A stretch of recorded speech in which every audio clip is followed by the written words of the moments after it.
എല്ലാവർക്കും സുഖമാണല്ലോ, എല്ലാവർക്കും സുഖം വിശ്വസിക്കുന്നു. ഇനി ഞാൻ വന്നിരിക്കുന്നത് നമുക്ക് വീട്ടിലെ മസാല വെച്ചിട്ട് നമുക്കൊരു ചിക്കൻ കബാബ് ഉണ്ടാക്കിയാലോ. അപ്പൊ നമുക്കത് എങ്ങനെ ഉണ്ടാക്കുന്നതെന്ന് നോക്കാം. അതിന് മുമ്പായിട്ട് എന്റെ കൂട്ടുകാർ ആദ്യമായിട്ടാണ് എന്റെ വീഡിയോ ചാനൽ കാണുന്നതെന്നുണ്ടെങ്കിൽ പ്ലീസ് എല്ലാവരും ചാനൽ സബ്സ്ക്രൈബ് ചെയ്യണം കേട്ടോ. സബ്സ്ക്രൈബ് ചെയ്യണം. അതുപോലെ തന്നെ ബെല്ലൈക്കൻ പ്രസ് ചെയ്തിട്ട് ഓൾന്ന് കൊടുത്താലും ഞാൻ ഡെയിലി ഇടുന്ന വീഡിയോ നോട്ടിഫിക്കേഷൻ കിട്ടത്തുള്ളൂ. അപ്പൊ നമുക്കത് എങ്ങനെ ഉണ്ടാക്കുന്നത്, അതിന് വേണ്ടുന്ന സാധനങ്ങൾ എന്തൊക്കെയാന്ന് നോക്കാം. അതിനുവേണ്ടി ഞാൻ 1/2 കിലോ ചിക്കൻ എടുത്തു കേട്ടോ. ചെറിയ ചെറിയ പീസായിട്ട് കട്ട് ചെയ്തതാണ്. ചെറിയ പീസ്, ഒരുപാട് വലിയ പീസല്ല. അപ്പോൾ ഇത് വിടിരിക്കട്ടെ. ഇനി ഇതിന് വേണ്ടുന്ന മസാല റെഡിയാക്കാം. അതിനുവേണ്ടി ഒരു പ്ലേറ്റ് എടുത്ത് ഇതിലേക്കൊരു 1/4 ടീസ്പൂൺ മഞ്ഞൾപ്പൊടി, 1 ടീസ്പൂൺ മുളക് പൊടി, 1-1.5 ടീസ്പൂൺ മുളക് പൊടി ചേർക്കാം, 1/2 ടീസ്പൂൺ ഗരം മസാല, 1 ടീസ്പൂൺ മല്ലിപ്പൊടി, 1/2 ടീസ്പൂൺ ജീരകപ്പൊടി, 1/2 ടീസ്പൂൺ കുരുമുളക് പൊടി, ആവശ്യത്തിന് ഉപ്പ്, 1 ടീസ്പൂൺ ഇഞ്ചി വെളുത്തുള്ളി പേസ്റ്റ്. എന്നിട്ട് ഇതിലേക്ക് 1 ടേബിൾ സ്പൂൺ അരിപ്പൊടി, പിന്നെ ഒരു 1/2 സ്പൂണും കൂടെ ഇട്ട് കൊടുക്കാം. 1.5 ടേബിൾ സ്പൂൺ അരിപ്പൊടി, അതേപോലെ തന്നെ 1.5 ടേബിൾ സ്പൂൺ കോൺഫ്ലോർ. എന്നിട്ട് ഇതിലേക്ക് 1 ടീസ്പൂണ് ലെമൺ ജ്യൂസ്, നാരങ്ങാനീര്. ഇത് ഇത്രയും കൂടെ നന്നായിട്ട് മിക്സ് ചെയ്യുക. നന്നായിട്ട് മിക്സ് ചെയ്തതിന് ശേഷം ഇതിലേക്ക് കുറേശ്ശെ വെള്ളം ഒഴിച്ചിട്ട് പേസ്റ്റ് രൂപത്തിൽ നമുക്ക് ആക്കിയെടുക്കാം. കണ്ടില്ലേ? അപ്പം മസാല റെഡിയുണ്ട്.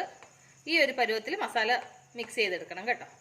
നമ്മൾ ഇന്നത്തെ മുട്ടയൊന്നും ചേർക്കുന്നില്ല. പിന്നെ നമ്മളുണ്ടല്ലോ വേറെ ഒരു പാക്കറ്റ് മസാലകളൊന്നും ഇല്ല ഇതിനകത്ത്. നമ്മൾ ജസ്റ്റ് എല്ലാം വീട്ടിലെ പൊടികൾ തന്നെയാണ് നമ്മൾ ചേർത്തത്. വീട്ടിൽ പൊടിച്ച പൊടികൾ തന്നെ കേട്ടോ.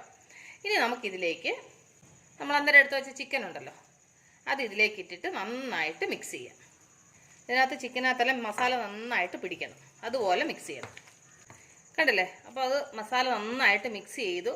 മസാല ഇതിനകത്ത് ഈ ചിക്കനകത്ത് നന്നായിട്ട് മസാല പിടിക്കണം. ഓക്കെ, ഇനി ഇതൊരു 1/2 മണിക്കൂർ ഇവിടെ ഇരുന്ന് മാരിനേറ്റ് ആവട്ടെ. അപ്പോൾ അത് മാരിനേറ്റ് ചെയ്ത് വെച്ചിട്ട് ഇപ്പോൾ ഒരു 1/2 അവർ കഴിഞ്ഞു. ഇനി നമുക്കിത് ഫ്രൈ ചെയ്യാം. അതിനുവേണ്ടി സ്റ്റൗ കത്തിച്ച് പാനടപ്പ് വെക്കട്ടെ. അപ്പോൾ പാൻ നന്നായി ചൂടായി. ഇതിലേക്ക് നമുക്ക് കുറച്ച് എണ്ണ, ഒരുപാട് എണ്ണ വേണ്ട, നമ്മളൊരു ഷാലോ ഫ്രൈ ചെയ്യുന്ന രീതിയിൽ നമുക്ക് എണ്ണ ഒഴിച്ചാൽ മതി കേട്ടോ. നമ്മൾ ഈ ചിക്കൻ ഫ്രൈ ചെയ്ത് കഴിയുമ്പോൾ ആ എണ്ണ വേസ്റ്റ് ചെയ്യാൻ പാടില്ലല്ലോ. അതുകൊണ്ട് കുറച്ച് എണ്ണ ഒഴിച്ചിട്ട് നമുക്ക് തിരിച്ച് മറിച്ചിട്ട് ഫ്രൈ ചെയ്തെടുക്കാം. അപ്പോൾ എണ്ണ ഒന്ന് ചൂടാവട്ടെ. അപ്പോൾ എണ്ണ നന്നായിട്ട് ചൂടായിട്ടുണ്ട്. റെഡി ചെയ്ത് ഓരോന്ന് ഇതിലേക്ക് ഇങ്ങനെ വെച്ച് കൊടുക്കാം. ഈ ഒരു അളവിൽ എണ്ണ ഒഴിച്ചാൽ മതി കേട്ടോ, ഒരുപാട് എണ്ണ ഒഴിക്കണ്ട. അപ്പോൾ ചിക്കൻ പീസെല്ലാം അതിലിട്ട് കൊടുത്തു. ഇനി നമുക്കിത് അടച്ച് വെച്ചിട്ട് നമുക്കിത് വേവിച്ചെടുക്കാം. അപ്പോൾ ഇത് ഇവിടെ നിന്ന് വേവട്ടെ. ഒന്ന് വേകുമ്പോൾ നമുക്ക് തുറന്നിട്ട് തിരിച്ചിട്ട് കൊടുക്കാം. നമുക്കിതൊന്ന് തുറന്ന് നോക്കാം. ഒരു സൈഡ് നന്നായിട്ട് ഫ്രൈ ആയിട്ടുണ്ട്. ഇനി നമുക്കിതൊന്ന് തിരിച്ചിട്ട് കൊടുക്കാം. കണ്ടില്ല? അപ്പോൾ ആ സൈഡ് തിരിച്ചിട്ട് കൊടുത്തു. നമ്മൾ എണ്ണ കുറച്ചേ ഒഴിച്ചോളൂ, പക്ഷേങ്കിൽ എത്ര നന്നായിട്ട് ഫ്രൈ ആയി നോക്കിക്കേ.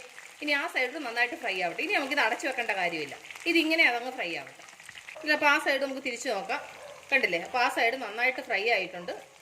ഞാനിതൊന്ന് സെർവിങ് പ്ലേറ്റോട്ട് മാറ്റട്ടെ. അപ്പോൾ എൻ്റെ കൂട്ടുകാർക്ക് ഞാൻ നിങ്ങളുമായിട്ട് ഷെയർ ചെയ്ത ഈ കബാബ് റെസിപ്പി നിങ്ങൾക്ക് എല്ലാവർക്കും ഇഷ്ടപ്പെട്ടാണെന്ന് വിശ്വസിക്കുന്നു.